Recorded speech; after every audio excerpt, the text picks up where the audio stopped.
মসজিদে নামাজ আদায় করতে যায়, মসজিদে কোরআন তেলাওয়াত করতে যায়। তোমরা যারা কোরআন তেলাওয়াত করেছে তাদের পিছনে বাহিনী লাগিয়ে দিয়েছো, খতিবদের পেছনে এজেন্সির লোকদেরকে লাগিয়ে দিয়েছিলা, হক্কানি আলেমদের পেছনে বিভিন্ন বাহিনীকে ষড়যন্ত্র করে লাগিয়ে দিয়েছ। অথচ মাদকের বারে যায় কারা, তার পিছনে গোয়েন্দা লাগাও নাই। অথচ দেশের অর্থ হাজার হাজার কোটি টাকা যারা পাচার করেছে তাদের পিছনে গোয়েন্দা লাগাও নাই, বাহিনী লাগাও নাই। কারণ ওইগুলা নিয়ে তোমাদের মাথা ব্যথা নাই। মাথা ব্যথা হলো কারা ইসলাম নিয়ে পড়ে আছে, কোরআন যারা পড়ছে, ইসলামকে যারা বাস্তবায়ন করতে চায়, তারাই ছিল তোমাদের মাথা ব্যথা।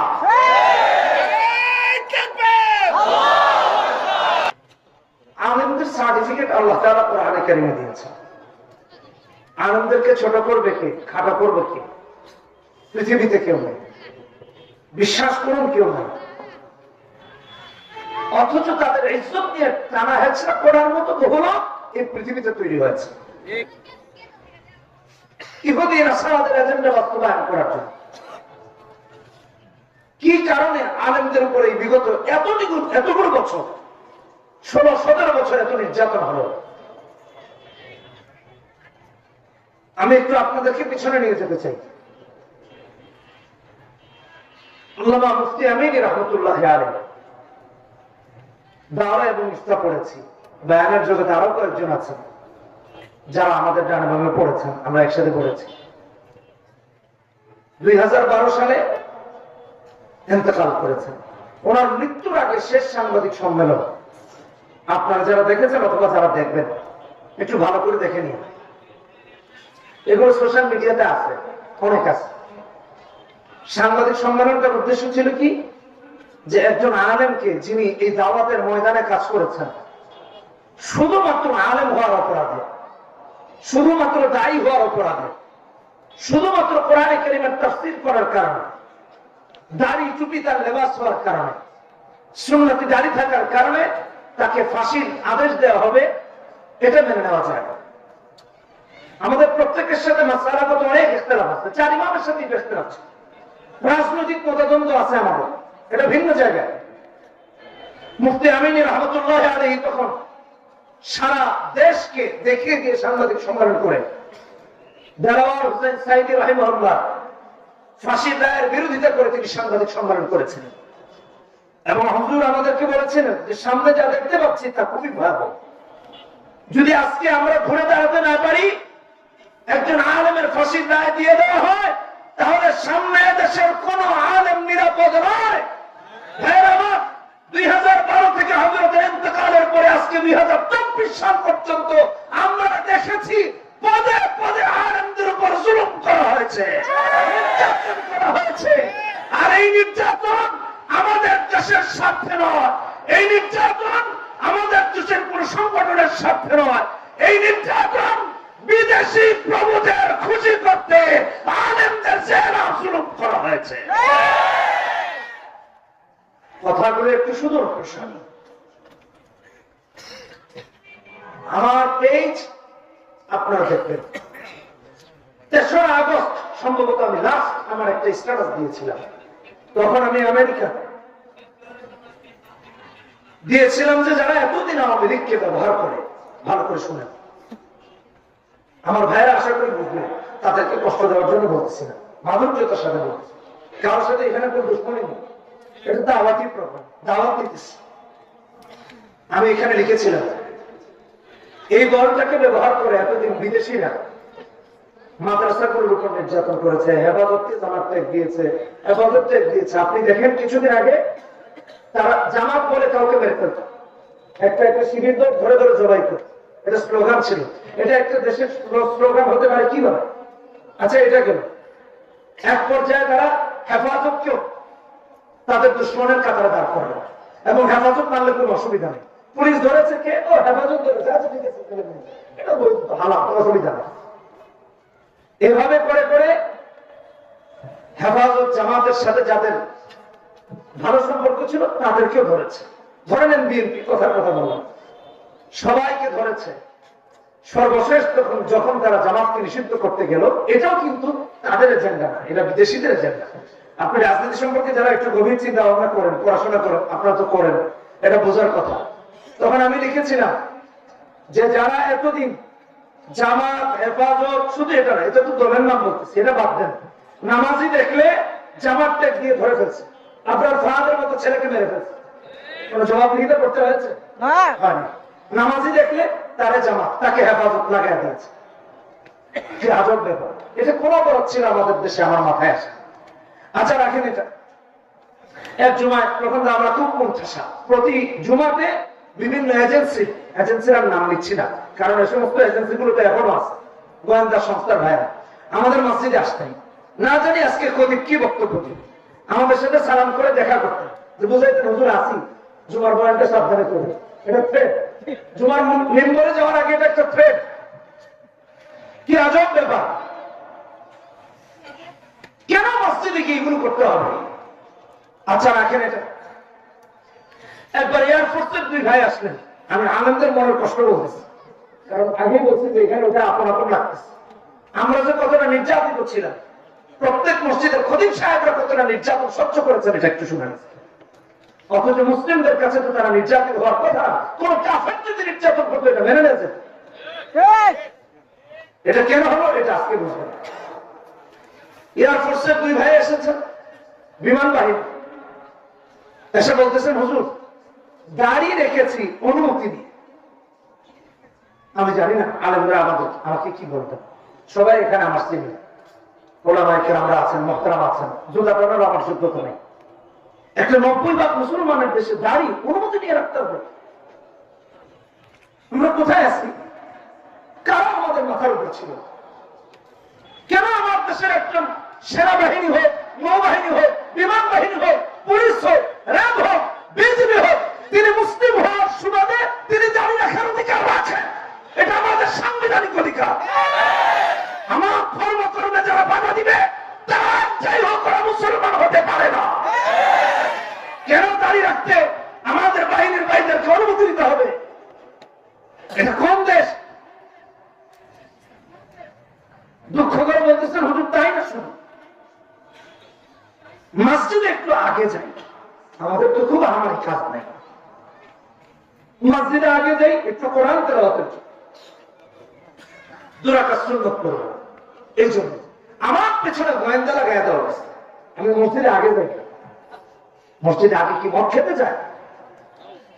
মসজিদে কেন যায়? মসজিদে নামাজ আদায় করতে যায়, মসজিদে কোরআন তেলাওয়াত করতে যায়। তোমরা যারা কোরআন তেলাওয়াত করেছে তাদের পিছনে বাহিনী লাগিয়ে দিয়েছো, খতিবদের পেছনে এজেন্সির লোকদেরকে লাগিয়ে দিয়েছিলা, হক্কানি আলেমদের পেছনে বিভিন্ন বাহিনীকে ষড়যন্ত্র করে লাগিয়ে দিয়েছো। অথচ মাদকের পারে যায় কারা, তার পিছনে গোয়েন্দা লাগাও নাই। অথচ দেশের অর্থ হাজার হাজার কোটি টাকা যারা পাচার করেছে তাদের পিছনে গোয়েন্দা লাগাও নাই, বাহিনী লাগাও নাই। কারণ ওইগুলা নিয়ে তোমাদের মাথা ব্যথা নাই। মাথা ব্যথা হলো কারা ইসলাম নিয়ে পড়ে আছে, কোরআন যারা পড়ছে, ইসলামকে যারা বাস্তবায়ন করতে চায়, তারাই ছিল তোমাদের মাথা ব্যথা।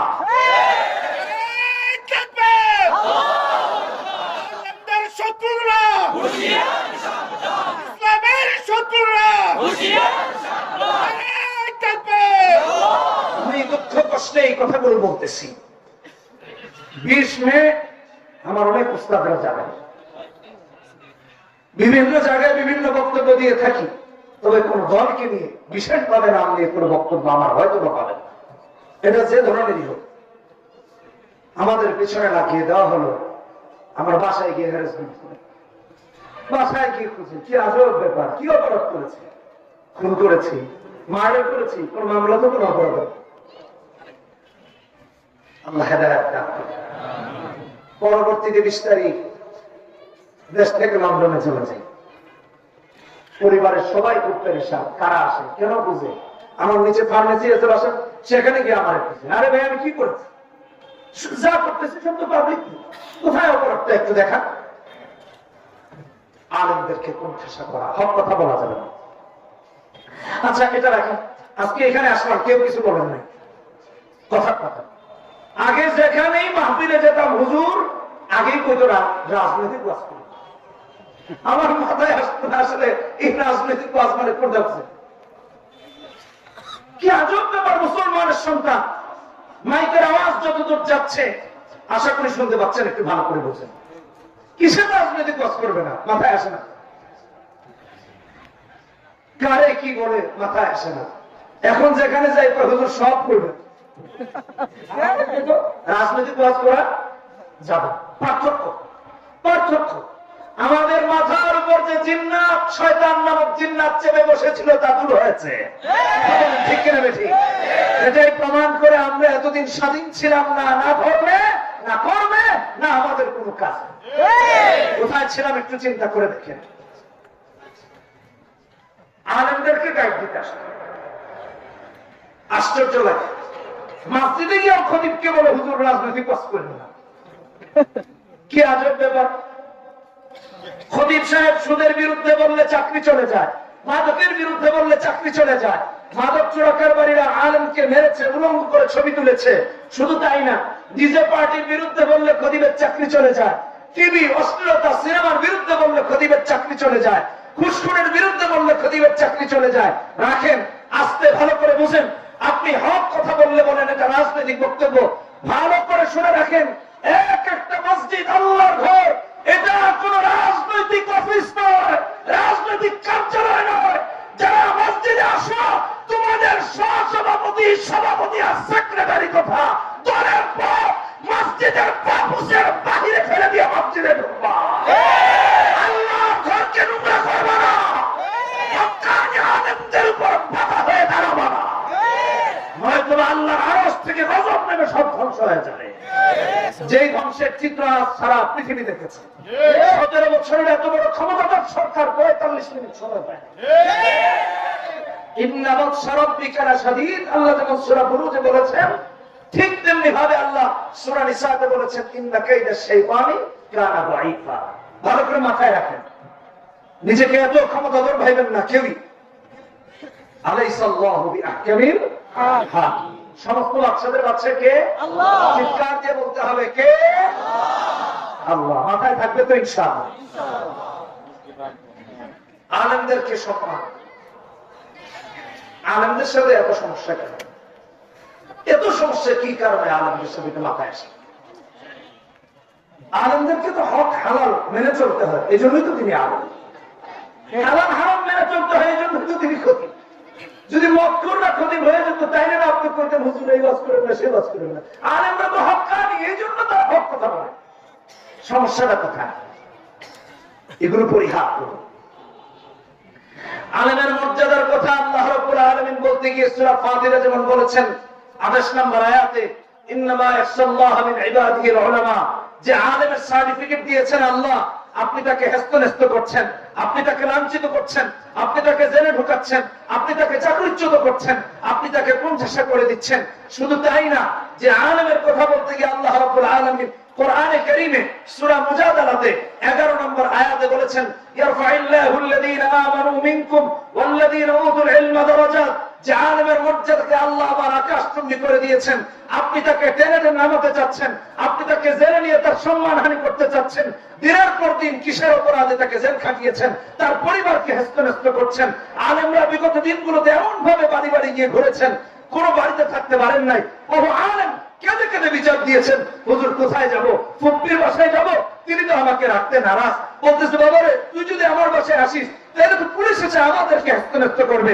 জায়গা দেন নাই, চাচার বাড়িতে জায়গা হয় নাই, মামার বাড়িতে জায়গা হয় নাই, নানার বাড়িতে জায়গা হয় নাই।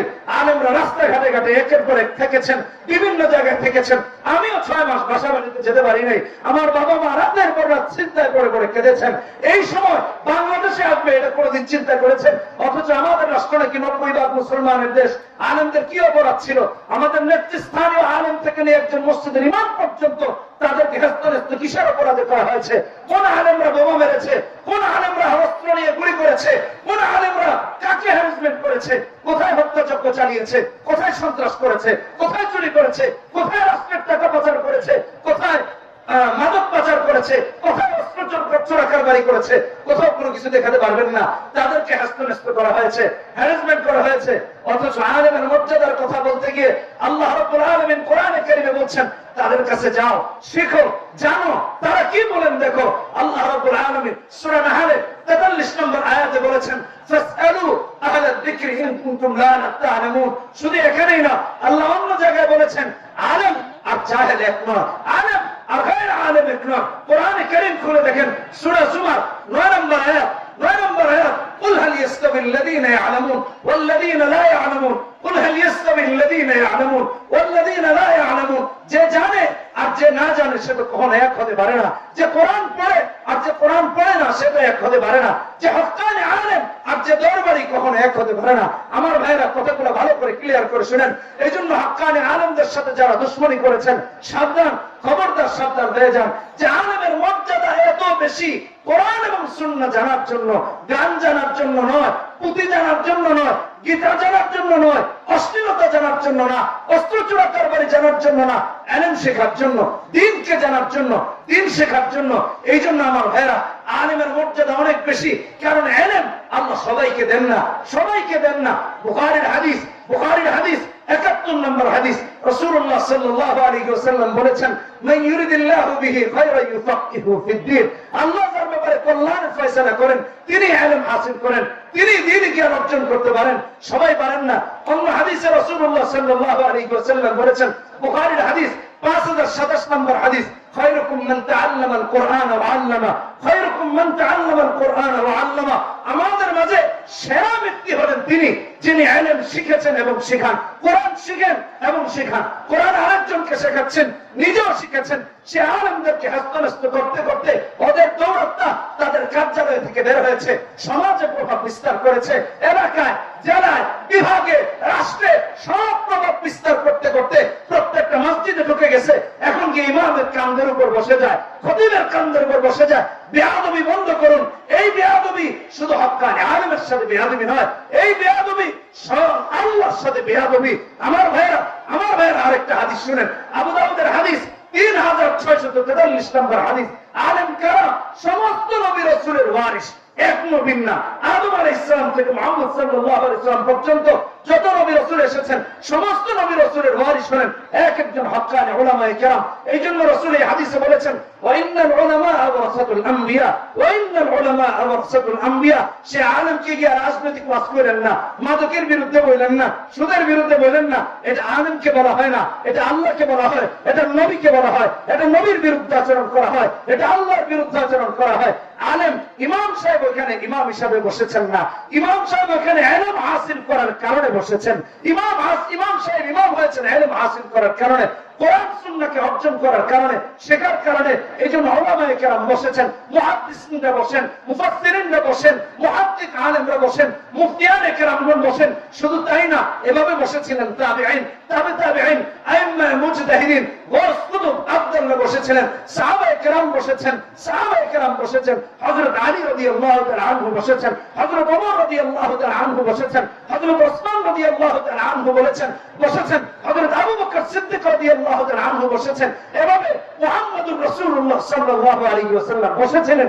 এইজন্য তার ওয়ারিসরা বসেছে, বসবে ইলা ইয়াউমিল কিয়ামা। আমি আবার বলতে চাই, যারা হক্কানি আলেমদের জবানকে বন্ধ করে দিতে চায়, ওরা কোরআনের আলো বন্ধ করে দিতে চায়, তারা আল্লাহর কালাম বন্ধ করে দিতে চায়। এরা আল্লাহর দুশমন, নবীজির দুশমন, মুসলমান নয়, মুসলমান